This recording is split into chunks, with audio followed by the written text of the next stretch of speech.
Welcome to the Fairy Frequency Channel. Thank you for joining us tonight. Tonight I will be reading to you from The Chimes by Charles Dickens. And if you've missed any of the previous chapters to this wonderful, classic story, you can find them in our original playlist titled A Christmas Carol and the Chimes. If you're new to our channel, please make sure that you hit that big red button and the little bell so that you get all of our channel notifications. Tonight's chapter is the third quarter. So, without further ado,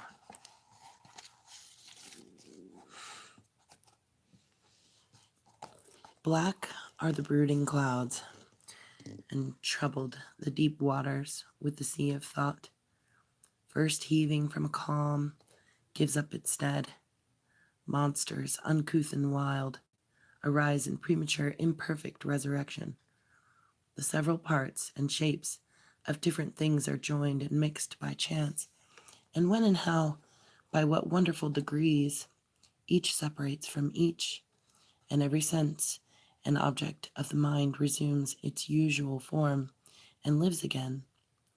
No man, though every man is every day the casket of this type of the great mystery, can tell. So when and how the darkness of the night black steeple changed to shining light, when and how the solitary tower was peopled with myriad figures, when and how the whispered haunt and hunt him, breathing monotonously through his sleep or swoon, became a voice exclaiming in the waking ears of Trotty, break his slumbers, when and how he ceased to have a sluggish and confused idea that such things were companioning a host of others that were not. There are no dates or means to tell. But awake and standing on his feet, upon the boards where he had lately lain, he saw this goblin sight. He saw the tower, whither his charmed footsteps had brought him, swarming with dwarf phantoms, spirits, elfin creatures of the bells. He saw them leaping, flying, dropping, pouring from the bells without a pause. He saw them round him on the ground, above him in the air, clambering from him by the ropes below, looking down upon him from the massive iron-girded beams, peeping in upon him through the chinks and loopholes in the walls, spreading away and away from him in enlarging circles. As the water ripples give place to a huge stone that suddenly comes plashing in among them, he saw them of all aspects and all shapes. He saw them ugly, handsome, crippled, exquisitely formed. He saw them young. He saw them young. He saw them old. He saw them kind. He saw them cruel. He saw them merry. He saw them grim. He saw them dance and heard them sing. He saw them tear their hair and heard them howl. He saw the air thick with them. He saw them come and go incessantly. He saw them riding downward, soaring upward, sailing off afar, perching near at hand, all restless and all violently active. Stone and brick and slate and tile became transparent to him as to them.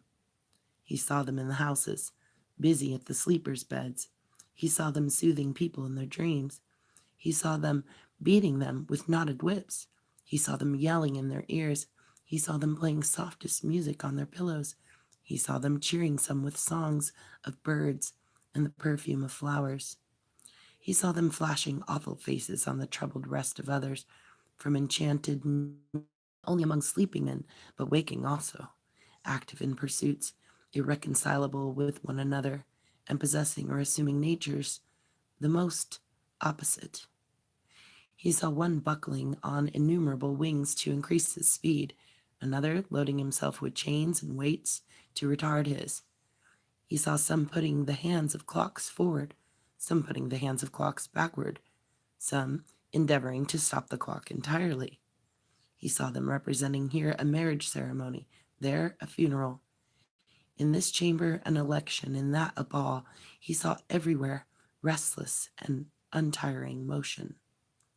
Bewildered by the host of shifting and extraordinary figures, as well as by the uproar of the bells, which all this while were ringing, Trotty clung to a wooden pillar for support and turned his white face here and there in mute and stunned astonishment. As he gazed, the chimes stopped. Instantaneous change. The whole swarm fainted. Their forms collapsed. Their speed deserted them. They sought to fly, but in act of falling, died and melted into the air. No fresh supply succeeded them. One straggler leaped down pretty briskly from the surface of the great bell and alighted on his feet. But he was dead and gone before he could turn around.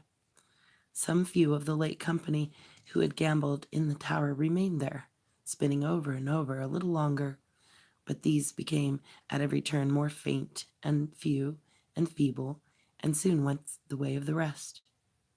The last of all was one small hunchback who had got into an echoing corner, where he twirled and floated by himself a long time, showing such perseverance that at last he dwindled to a leg and even to a foot before he finally retired. But he vanished in the end, and then the tower was silent. Then, and not before, did Trotty see in every bell a bearded figure of the bulk and stature of the bell.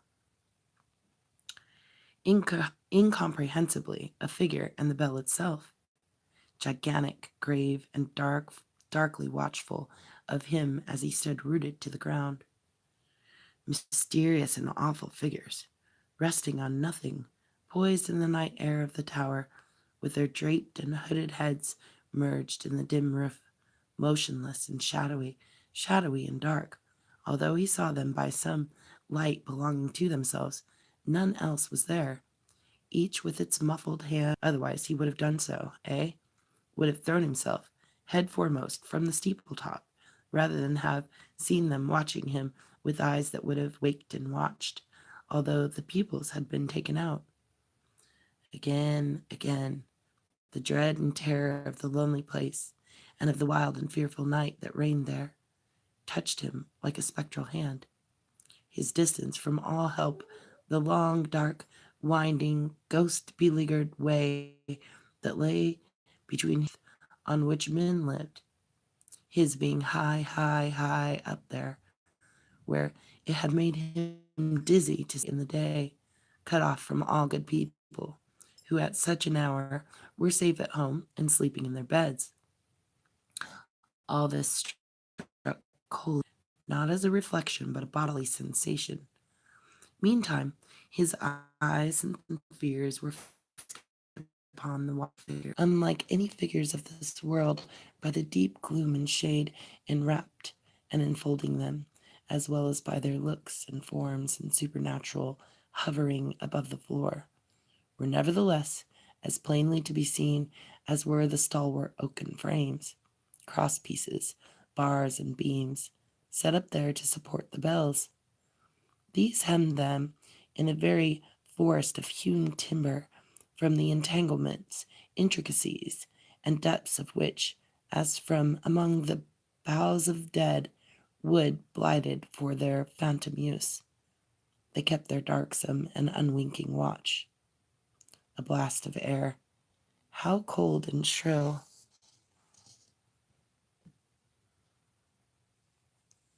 came moaning through the tower.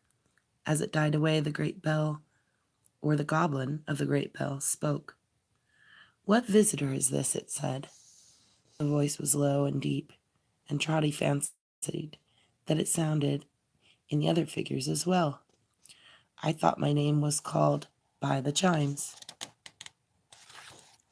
said Trotty, raising his hand. "I have listened to the chimes these many years. They have cheered me often." "And you have thanked them," said the bell. "A thousand times," cried Trotty. "How?" "I am a poor man," faltered Trotty, "and could only thank them in words." "And always so?" inquired the goblin of the bell. "Have you never done us wrong in words?" "No," cried Trotty eagerly. Never done us foul and false and wicked wrong in words? Pursued the goblin of the bell. Trotty was about to answer never, but he stopped and was confused. The voice of time, said the phantom, cries to man, advance.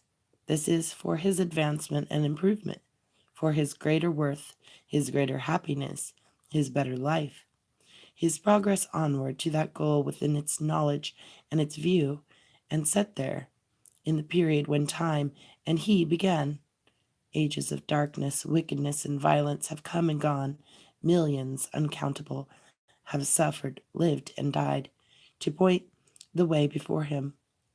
Who seeks to turn him back or stay him on his course arrests the mighty engine which will strike the meddler dead and be the fiercer and the wilder ever for its momentary check. I never did so to my knowledge, sir, said Trotty. It was quite by accident. If I did, I wouldn't go to do it, I'm sure. Who puts into the mouth of time or of its servants, said the goblin of the bell, a cry of lamentation for days which have had their trial and their failure, and have left deep traces of it which the blind may see. A cry that only serves the present time, by showing men how much it needs their help when any ears can listen to regrets for such a past. Who does this, does a wrong, and you have done that wrong to us, the chimes? Trotty's first excess of fear was gone, but he had felt tenderly and gratefully towards the bells, as you have seen, and when he heard himself arraigned as one who had offended them so weightily, his heart was touched with penitence and grief. If you knew, said Trotty, clasping his hands earnestly, or perhaps you do know, if you know how often you have kept me company, how often you have cheered me up when I've been low, how you were quite the plaything of my little daughter Meg, almost the only one she ever had, when first her mother died, and she and me were left alone. You won't bear malice for a hasty word. Who hears in us the chimes? One note bespeaking disregard or stern regard of any hope or joy or pain or sorrow of the many-sorrowed throng. Who hears us make response to any creed that gauges human passions and affections as it gauges the amount of miserable food on which humanity may pine and wither, does us wrong? That wrong you have done us, said the bell. I have, said Trotty. Oh, forgive me. Who hears us echo the dull vermin of the earth, the putters down of crushed and broken natures, formed to be raised up higher than such maggots of the time can crawl or can conceive, pursued the goblin of the bell. Who does so, does us wrong, and you have done us wrong. Not meaning it, said Trotty, in my ignorance, not meaning it. Lastly, and most of all, pursued the bell, who turns his back upon the fallen and disfigured of his kind, abandons them as vile, and does not trace and track with pitying eyes the unfenced precipice by which they fell from good, grasping in their fall some tufts and shreds of that lost soil, and clinging to them still, when bruised and dying in the gulf below, does wrong to heaven and man, to time and to eternity, and you have done that wrong. Spare me, cried Trotty, falling to his knees, for mercy's sake. Listen, said the shadow. Listen, cried the other shadows. Listen, said a clear and childlike voice which Trotty thought he recognized as having heard before. The organ sounded faintly in the church below, swelling by degrees. The melody ascended to the roof and filled the choir and nave. Expanding more and more, it rose up and up and up, higher, higher, until the tower walls were insufficient to contain it, and it soared into the sky. No wonder that a nobleman's breast could not be vast and mighty. It broke from that weak prison in a rush of tears, and Trotty put his hands before his face. Listen, said the shadow. Listen, said the other shadows. Listen, said the child's voice. A solemn strain of blended voices rose into the tower. It was a very low and mournful strain, a dirge, and as he listened, Trotty heard his child among the singers. "She is dead," exclaimed the old man. "Meg is dead. Her spirit calls to me, I hear it." "The spirit of your child bewails the dead and mingles with the dead. Dead hopes, dead fancies, dead imaginings of youth," returned the bell. "But she is living. Learn from her life a living truth. Learn from the creature dearest to your heart how bad the bad are born. See every bud and leaf plucked one by one from off the fairest stem, and know how bare and wretched it may be. Follow her to desperation." Each of the shadowy figures stretched its right arm forth and pointed downward. "The spirit of the chimes is your companion," said the figure. "Go, it stands behind you." Trotty turned and saw the child. The child Will Fern had carried in the street? The child whom Meg had watched but now asleep? "I carried her myself tonight," said Trotty, "in these arms." "Show him what he calls himself," said the dark figure, "one and all." The tower opened at his feet.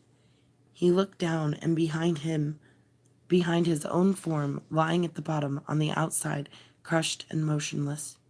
"No more a living man," said Trotty. "Dead." "Dead," said the figures all together. "Gracious heaven and the new year!" "Past," said the figures. "What?" he cried, shuddering. "I missed my way, and coming on the outside of this tower in the dark, fell down a year ago." 9 years ago," replied the figures. As they gave the answer, they recalled their outstretched hands, and where their figures had been, there the bells were. And they rung, their time being come again, and once again vast multitudes of phantoms sprung into existence, once again, very incoherently engaged, as they had been before, once again, faded on the stopping of the chimes, and dwindled into nothing. "What are these?" he asked his guide. "If I am not mad, what are these?" "Spirits of the bells, their sound upon the air," returned the child. "They take such shapes and occupations as the hopes and thoughts of mortals, and the recollections they have stored up give them." "And you," said Trotty wildly, "what are you?" "Hush, hush," returned the child. "Look here, in a poor, mean room, working at the same kind of embroidery which he had often seen before her. Meg, his own dear daughter, was presented to his view. He made no effort to imprint his kisses on her face. He did not strive to clasp her to his loving heart. He knew that such endearments were, for him, no more. But he held his trembling breath and brushed away the blinding tears. That he might look upon her, that he might only see her. Ah, changed, changed. The light of the clear eye, how dimmed. The bloom, how faded from her cheek. Beautiful she was, as she had ever been, but hope, hope, hope. Oh, where was the fresh hope that had spoken to him like a voice? She looked up from her work at a companion. Following her eyes, the old man started back. In the woman grown, he recognized her at a glance. In the long silken hair, he saw the selfsame curls. Around the lips, the child's expression lingering still. See, in the eyes, now turned inquiringly on Meg, there shone the very look that scanned those features when he brought her home. Then, what was this beside him? Looking with awe into its face, he saw a something reigning there, a lofty something, undefined and indistinct, which made it hardly more than a remembrance of that child. A yonder figure might be, yet it was the same, and wore the dress. Hark, they were speaking. "Meg," said Lillian, hesitating, "how often you raise your head from your work to look at me?" "Are my looks so altered that they frighten you?" asked Meg. "Nay, dear, but you smile at that yourself. Why not smile when you look at me, Meg?" "I do so, do I not?" she answered, smiling on her. "No, you do," said Lillian, "but not usually. When you think I'm busy, and don't see you. You look so anxious and so doubtful that I hardly like to raise my eyes. There is little cause for smiling in this hard and toilsome life, but you were once so cheerful. Am I not now? Cried Meg, speaking in a tone of strange alarm, and rising to embrace her. Do I make our weary life more weary to you, Lillian? You have been the only thing that made it life, said Lillian, fervently kissing her. Sometimes the only thing that made me care to live so, Meg. Such work. So many hours, so many days, so many long, long nights of hopeless, cheerless, never ending work. Not to heap up riches, not to live grandly or gaily, not to live upon enough, however coarse, but to earn bare bread, to scrape together just enough to toil upon, and one upon, and keep alive in us the consciousness of our hard fate. Oh, Meg, Meg. She raised her voice and twined her arms around her as she spoke, like one in pain. How can the cruel world go round and bear to look upon such lives? Lily, said Meg, soothing her and putting back her hair from her wet face. Why, Lily, you, so pretty and so young. Oh, Meg, she interrupted, holding her at arm's length and looking in her face imploringly. The worst of all, the worst of all. Strike me old, Meg. Wither me and shrivel me and free me from the dreadful thoughts that tempt me in my youth. Trotty turned to look upon his guide, but the spirit of the child had taken flight and was gone. Neither did he himself remain in the same place, for Sir Joseph Bowley, friend and father of the poor, held a great festivity at Bowley Hall in honour of the natal day of Lady Bowley. And as Lady Bowley had been born on New Year's Day, which the local newspapers considered an especial pointing of the finger of Providence to number one as Lady Bowley's destined figure in creation. It was on a New Year's Day that this festivity took place. Bally Hall was full of visitors. The red-faced gentleman was there. Mr. Filler was there. The great Alderman Cute was there. Alderman Cute had a sympathetic feeling with great people and had considerably improved his acquaintance with Sir Joseph Bowley on the strength of his attentive letter. Indeed, had become quite a friend of the family since then. And many guests were there. Trotty's ghost was there, wandering about, poor phantom, drearily, and looking for its guide. There was to be a great dinner at the great hall, at which Sir Joseph Bowley, in his celebrated character of friend and father of the poor, was to make his great speech. Certain plum puddings were to be eaten by his friends and children in another hall first, and at a given signal, friends and children flocking in among their friends and fathers were to form a family assemblage, with not one manly eye therein unmoistened by emotion. But there was more than this to happen, even more than this. Sir Joseph Bowley, baronet and member of the Parliament, was to play a match at skittles, real skittles, with his tenants. Which quite reminds one, said Alderman Cute, of the day of the old King Hall, stout King Hall, bluff King Hall. Ah, fine character. Very, said Mr. Filler dryly, for marrying women and murdering 'em. Considerably more than the average number of wives by and by the by. You'll marry the beautiful ladies and not murder 'em, eh? Said Alderman Cute to the heir of Bowley, aged 12. Sweet boy, we shall have this little gentleman in Parliament now, said the alderman, holding him by the shoulders and looking as reflective as he could. Before we know where we are, we shall hear of his success at the poll, his speeches in the House, his overtures from governments, his brilliant achievements of all kinds. Ah, we shall make our little orations about him in the Common Council, I'll be bound, before we have time to look about us.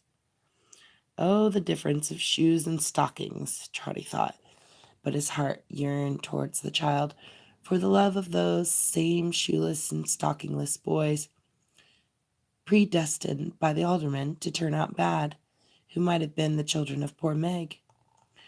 Richard moaned. Trotty, roaming among the company to and fro. Where is he? I can't find Richard. Where is Richard? Not likely to be there, if still alive.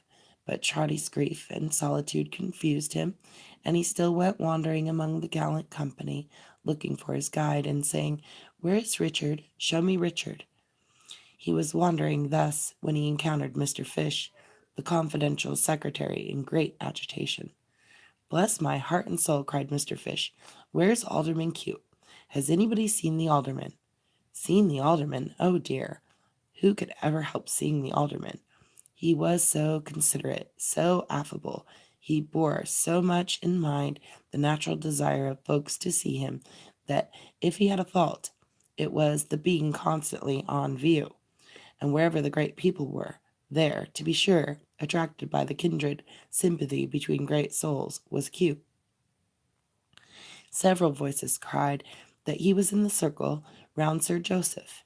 Mr. Fish made way there, found him, and took him secretly into a window near at hand. Trotty joined them.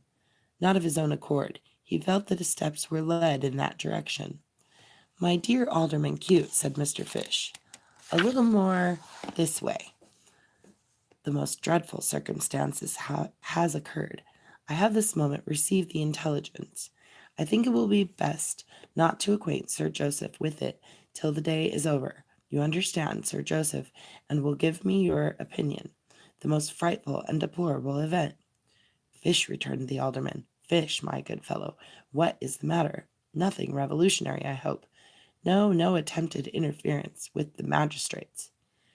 "Deedles, the banker," gasped the secretary.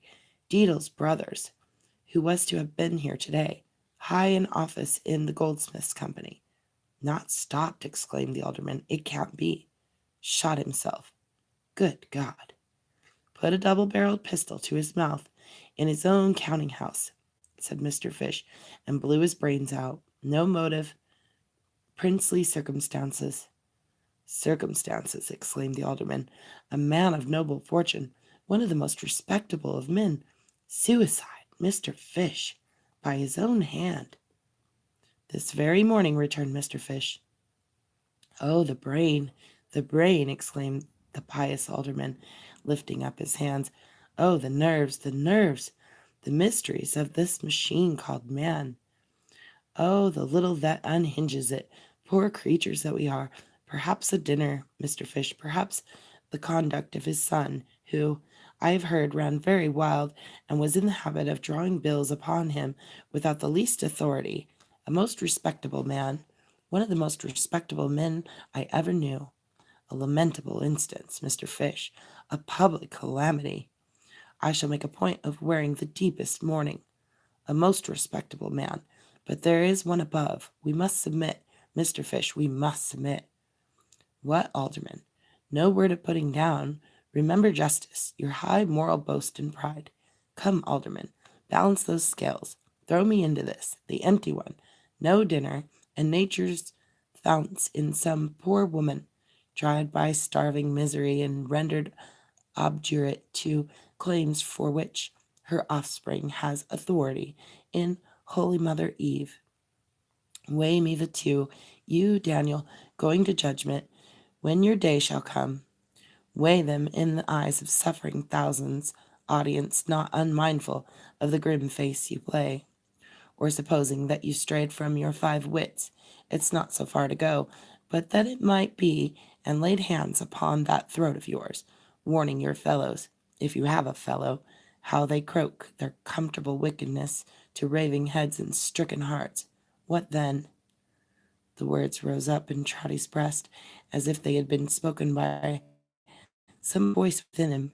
Alderman Cute pledged himself to Mr. Fish that he would assist him in breaking the melancholy catastrophe to Sir Joseph when the day was over. Then, before they parted, wringing Mr. Fish's hand in bitterness of soul, he said, "The most respectable of men," and added that he hardly knew, not even he, why such afflictions were allowed on earth.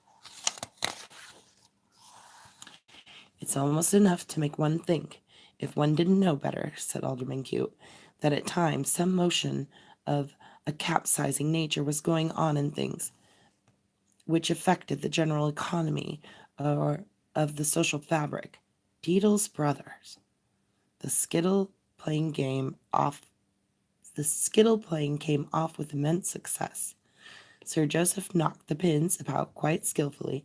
Master Bally took an inning at a shorter distance also, and everybody said that now, when a baronet and the son of a baronet played at skittles, the country was coming round again as fast as it could come. At its proper time the banquet was served up. Trotty involuntarily repaired to the hall with the rest, for he felt himself conducted thither by some stronger impulse than his own free will. The sight was gay in the extreme. The ladies were very handsome, the visitors delighted, cheerful and good-tempered. When the lower doors were opened and the people flocked in their rustic dresses, the beauty of the spectacles was at its height. But Trotty only murmured more and more, "Where is Richard? He should help and comfort her. I can't see Richard." There had been some speeches made, and Lady Bally's health had been proposed, and Sir Joseph Bally had returned thanks and had made his great speech, showing by various pieces of evidence that he was the born friend and father and so forth, and had given as a toast his friends and children and the dignity of labor, when a slight disturbance, after some confusion, noise, and opposition, one man broke through the rest and stood forward by himself. Not Richard, no, but one whom he had thought of, and had looked for many times. In a scantier supply of light, he might have doubted the identity of that worn man, so old and grey and bent, but with a blaze of lamps upon his gnarled and knotted head, he knew Will Fern as soon as he stepped forth. "What is this?" exclaimed Sir Joseph, rising. "Who gave this man admittance?" "This is the criminal from prison. Mr. Fish, sir, will you have the goodness—" "A minute," said Will Fern, "a minute. My lady, you was born on the day along with the new year. Get me a minute's leave to speak." She made some intercession for him. Sir Joseph took his seat again with native dignity.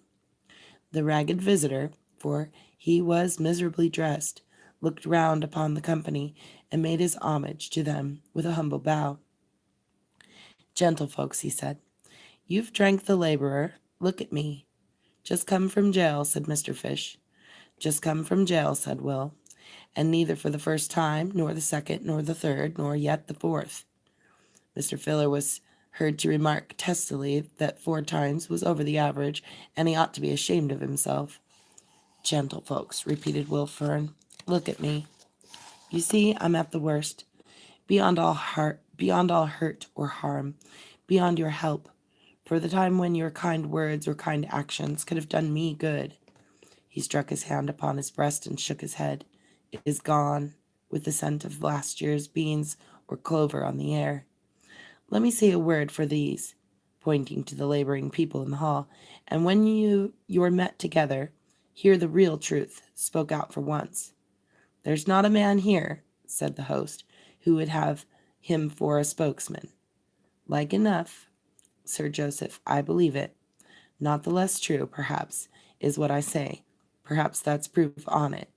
Gentlefolks, I've lived many a year in this place. You may see the cottage from the sunk fence over yonder.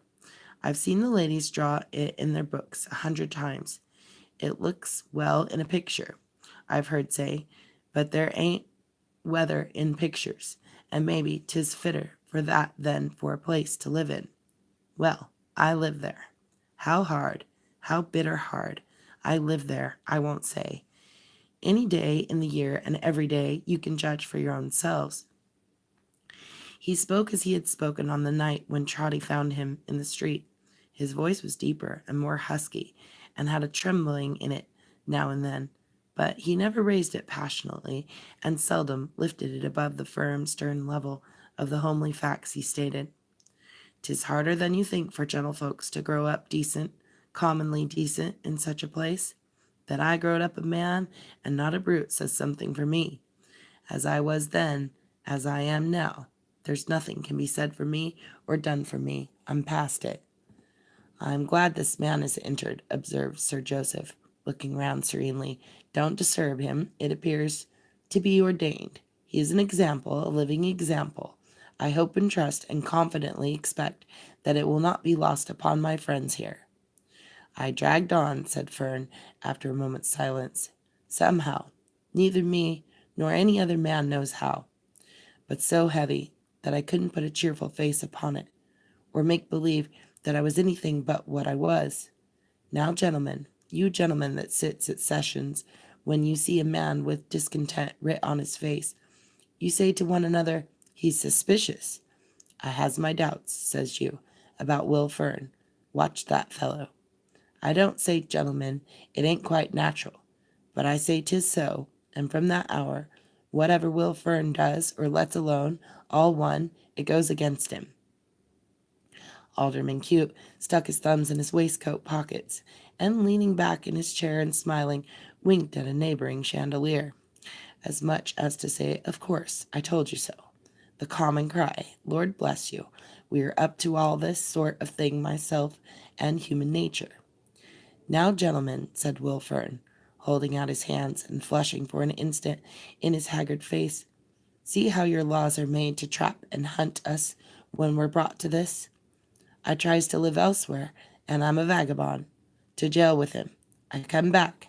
I goes a-nutting in your woods and breaks, who don't, a limber branch or two, to jail with him. One of your keepers sees me in the broad day near my own patch of garden with a gun, to jail with him. I has a natural angry word with the man when I'm free again, to jail with him. I cuts a stick, to jail with him. I eats a rotten apple or a turnip, to jail with him. It's 20 miles away, and coming back I begs a trifle on the road, to jail with him. At last the constable, the keeper, anybody finds me anywhere a-doing anything, to jail with him, for he is a vagrant and a jailbird known, and jail's the only home he's got. The alderman nodded sagaciously, as who should say, a very good home, too. Do I say this to serve my cause? Cried Fern.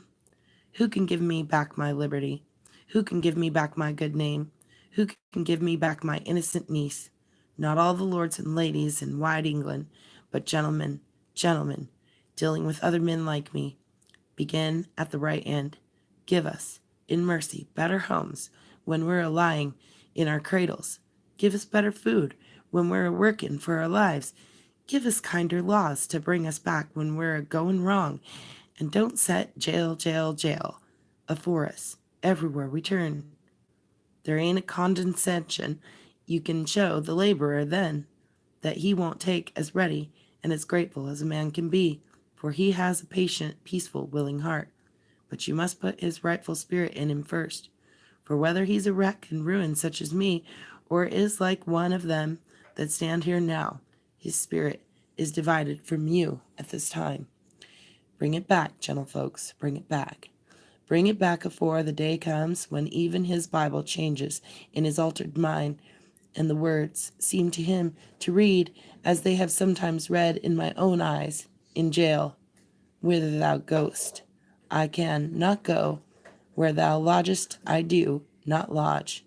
Thy people are not my people, nor thy God my God. A sudden stir and agitation took place in the hall.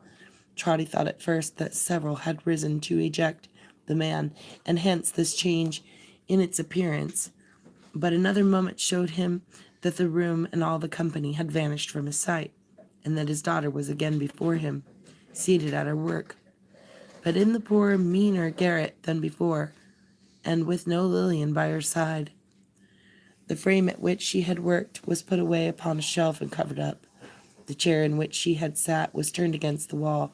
A history was written in these little things, and in Meg's grief-worn face. Oh, who could fail to read it? Meg strained her eyes upon her work until it was too dark to see the threads, and when the night closed in, she lighted her feeble candle and worked on. Still her old father was invisible about her, looking down upon her, loving her, how dearly loving her, and talking to her in a tender voice about the old times and the bells, though he knew, poor Trotty, though he knew she could not hear him. A great part of the evening had worn away, when a knock came at the door. She opened it. A man was on the threshold, a slouching, moody, drunken Sloven, wasted, by intemperance and vice, and with his matted hair and unshorn beard in wild disorder, but with some traces on him, too, of having been a man of good proportion and good features in his youth. He stopped until he had her leave to enter, and she, retiring a pace or two from the open door, silently and sorrowfully looked upon him. Trotty had his wish. He saw Richard. "May I come in, Margaret?" "Yes, come in, come in." It was well that Trotty knew him before he spoke, for with any doubt remaining on his mind, the harsh, discordant voice would have persuaded him that it was not Richard, but some other man. There were but 2 chairs in the room. She gave hers and stood at some short distance from him, waiting to hear what he had to say. He sat, however, staring vacantly at the floor, with a lustreless and stupid smile, a spectacle of such deep degradation, of such abject hopelessness, of such a miserable downfall, that she put her hands before her face and turned away, lest he should see how much it moved her. Roused by the rustling of her dress or some such trifling sound, he lifted his head and began to speak as if there had been no pause since he entered. "Still at work, Margaret? You work late." "I generally do. But I told you that the last time I came." "You did," she answered, "and I implored you to tell me nothing more. And you made me a solemn promise, Richard, that you never would." "A solemn promise," he repeated, with a drivelling laugh and vacant stare. "A solemn promise, to be sure. A solemn promise." Awakening, as it were, after a time, in the same manner as before, he said with sudden animation, "How can I help it, Margaret? What am I to do? She has been to me again." "Again?" cried Meg, clasping her hands. "Oh, does she think of me so often? Has she been again?" "20 times again," said Richard. "Margaret, she haunts me. She comes behind me in the streets and thrusts it in my hand. I hear her foot upon the ashes when I'm at my work. Ha ha, that ain't often. And before I can turn my head, her voice is in my ear saying, 'Richard, don't look round. For heaven's love, give her this.'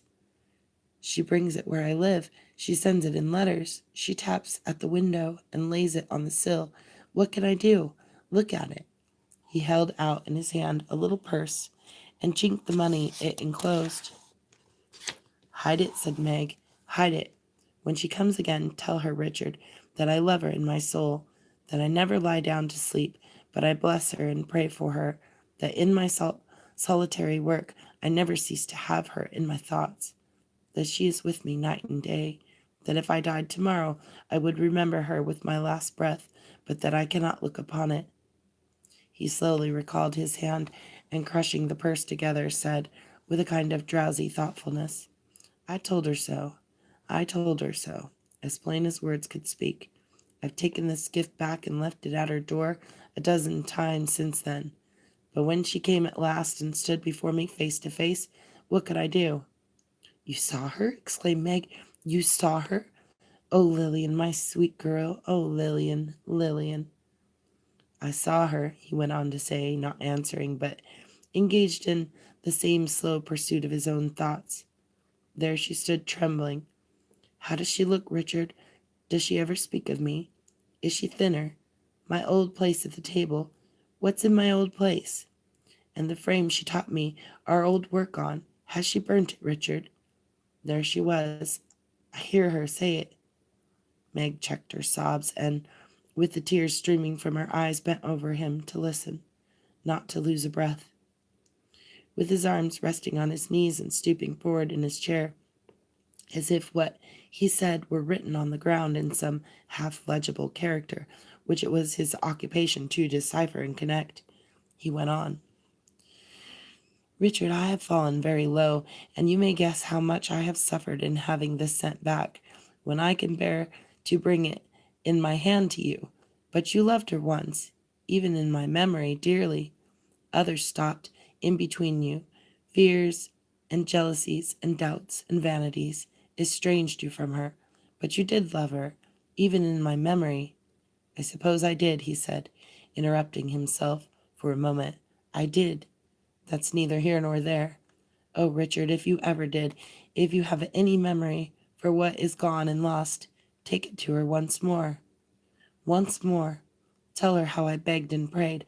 Tell her how I laid my head upon your shoulder, where her own head might have lain, and was so humble to you, Richard.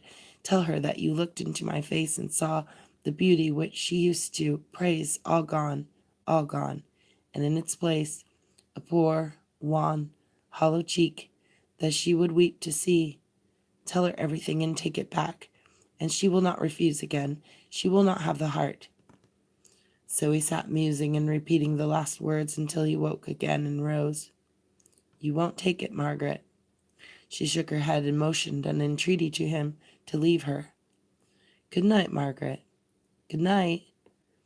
He turned to look upon her, struck by her sorrow and perhaps by the pity for himself which trembled in her voice. It was a quick and rapid action, and for the moment some flash of his old bearing kindled in his form. In the next he went as he had come, nor did this glimmer of a quenched fire seem to light him to a quicker sense of his debasement. In any mood, in any grief, in any torture of the mind or body, Meg's work must be done. She sat down to her task and plied it. Night, midnight, still she worked. She had a meager fire, the night being very cold, and rose at intervals to mend it. The chimes rang 12:30 while she was thus engaged, and when they ceased, she heard a gentle knocking at the door. Before she could so much as wonder who was there at the unusual hour, it opened. O youth and beauty, happy as ye should be, look at this. O youth and beauty, blessed in blessings all within your reach, and working out the ends of your beneficent Creator, look at this. She saw the entering figure, screamed its name, cried, Lillian. It was swift and fell upon its knees before her, clinging to her dress. Up, dear, up, Lillian, my own dearest. Never more, Meg, never more. Here, here, close to you, holding to you, feeling your dear breath upon my face. Sweet Lillian, darling Lillian, child of my heart, no mother's love can be more tender. Lay your head upon my breast. Never more, Meg, never more. When I first looked into your face, you knelt before me. On my knees before you, let me die. Let it be here. You have come back, my treasure. We will live together, work together, hope together, die together. Ah, kiss my lips, Meg. Fold your arms about me. Press me to your bosom. Look kindly on me, but don't raise me. Let it be here. Let me see the last of your dear face upon my knees. O youth and beauty, happy as ye should be, look at this. O youth and beauty, working out the ends of your beneficent Creator, look at this. Forgive me, Meg. So dear, forgive me. I know you do, I see you do, but say so, Meg. She said so, with her lips on Lillian's cheek, and with her arms twined round, she knew it now, a broken heart. His blessings on you, dearest love. Kiss me once more. He suffered her to sit beside his feet and dry them with her hair. Oh, Meg, what mercy and compassion! As she died, the spirit of the child, returning innocent and radiant, touched the old man with its hand and beckoned him away. And that is the end of the third quarter. If you've missed any of the previous chapters of this wonderful classic story, you can find them in our original playlist titled A Christmas Carol and the Chimes. I want to thank you all for joining us tonight. Please remember to come back and leave a comment, and also check out our community tab.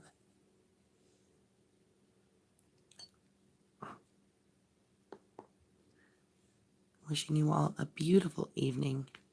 Rest well and sweet dreams, everyone.